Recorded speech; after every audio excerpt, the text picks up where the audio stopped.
Hello friends, நம்ம இன்றைக்கி இதை பற்றி போகணும்னா இலக்கிய வர ஒரு எபிசோடில் என்ன இன்ட்ரெஸ்டிங்கான சுவாரஸ்யமான விஷயம் நடக்க போது தாங்க பார்க்க போகிறோம். வாங்க வீடியோக்குள்ளே போயிடலாம்.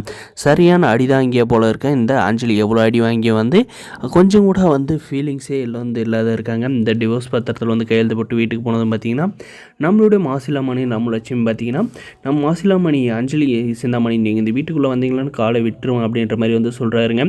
ஏங்க நான் எங்கே வரக்கூடாது அப்படின்ற மாதிரி வந்து சொல்கிறாங்க. நீ வேணா அந்த வீட்டுக்கு வரலாம், ஆனால் வந்து உன் பொண்ணு வந்து இந்த வீட்டில் வந்து காலை வச்சு கண்டிப்பாக வந்து வெட்டிடுமா அப்படின்ற மாதிரி வந்து சொல்கிறாங்க. ஏங்க அவள் நம்ம பொண்ணு அப்படின்ற மாதிரி வந்து சொன்ன பார்த்தீங்கன்னா அவள் செஞ்சு ஃப்ராட் தனத்துக்கு அவளெல்லாம் நான் எப்பயோ வந்து தலை மூழ்கிட்டேன்.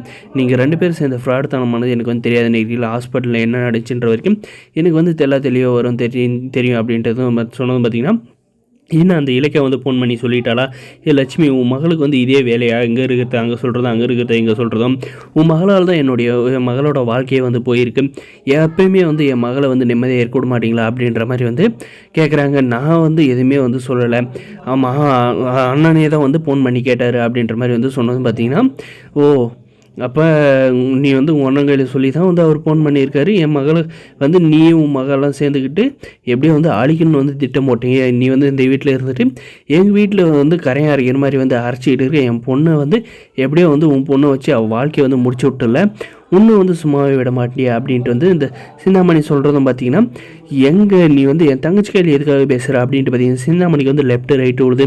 நீ வந்து ஒழுக்கமாக வந்து உன் பொண்ணை வந்து சொல்லி கொடுத்து வளர்த்துருந்தேன்னா இன்றைக்கி வந்து அவள் வந்து இந்த மாதிரி ஃப்ராடு தனம்லாம் வந்து பண்ணி மாட்டியிருக்க மாட்டான். அதுவும் போக அந்த மகேஷ்ன்றவன் யார், அவன் கூட வந்து இவன் வந்து லவ் பண்ணிருந்து அதுக்காக கல்யாணம் ஆகிட்ட அப்புறம் வந்து தெரிஞ்சிருப்பான்னு பார்த்தா அந்த மகேஷ் வந்து இவளை வந்து மிரட்டி வந்து பணம் வாங்கியிருக்கான். அப்பயாவது வந்து எல்லார் கையிலையும் வந்து உண்மையை வந்து சொல்லியிருக்கலாம்ல, மாப்பிள்ளை கையெல்லாம் இப்படி தான் வந்து என்னை வந்து ஏமாற்றிட்டு இருக்கான், நான் வந்து கர்ப்பமாக இல்லை அப்படின்னு சொல்லிட்டு அவங்க குடும்பத்தோட காசும் வந்து வீணடிச்சிருக்க மாட்டாங்கல்ல. இவன் வந்து அவள் கேட்குறப்பெல்லாம் வந்து பணத்தை வேறு வாரி இறைச்சிருக்கா.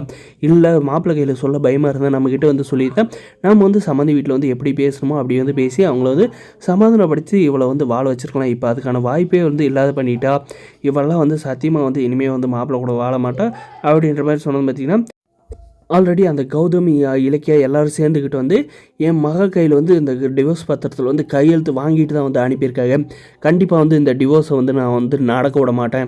இதை வந்து எப்படியாவது வந்து தடுத்து நிறுத்தி மறுபடியும் என்னுடைய மகளை வந்து அந்த வீட்டிலே வந்து போயிட்டு ராணி மாதிரி வந்து நான் வாழ வைக்கல, என் பேர் வந்து சிந்தாமணியில் அப்படின்ற மாதிரி வந்து சொல்கிறாங்க. ஓ உனக்கு இவ்வளோ ஆயிடுச்சுன்னா வந்து இனிமேல் வந்து நீ இந்த வீட்டில் இருக்க தேவையில்லை, நீ இந்த வீட்டில் இருந்தேன்னா நான் இல்லை இந்த வீட்டை விட்டு போயிடுவேன், நீ இருக்கிறதான கூட ஒரு வேலை இருந்துக்கோ, ஆனால் உன் மக இருந்தாலும் கண்டிப்பாக நானும் என் தங்கச்சி அவங்க 3 பேருமே வந்து இந்த வீட்டை விட்டு வெளியே போயிட்டு இலக்கியா வீட்டுக்கு போயிடுவோம் அப்படின்ற மாதிரி வந்து சொல்கிறாங்க. வரப்போகிற எபிசோட் எதாவது நடக்கும். இந்த வீடியோ பிடிச்ச லைக் மறக்காத நம்ம சேனலை வந்து சப்ஸ்கிரைப் பண்ணுங்கள். தேங்க்ஸ் ஃபார் வாட்சிங்.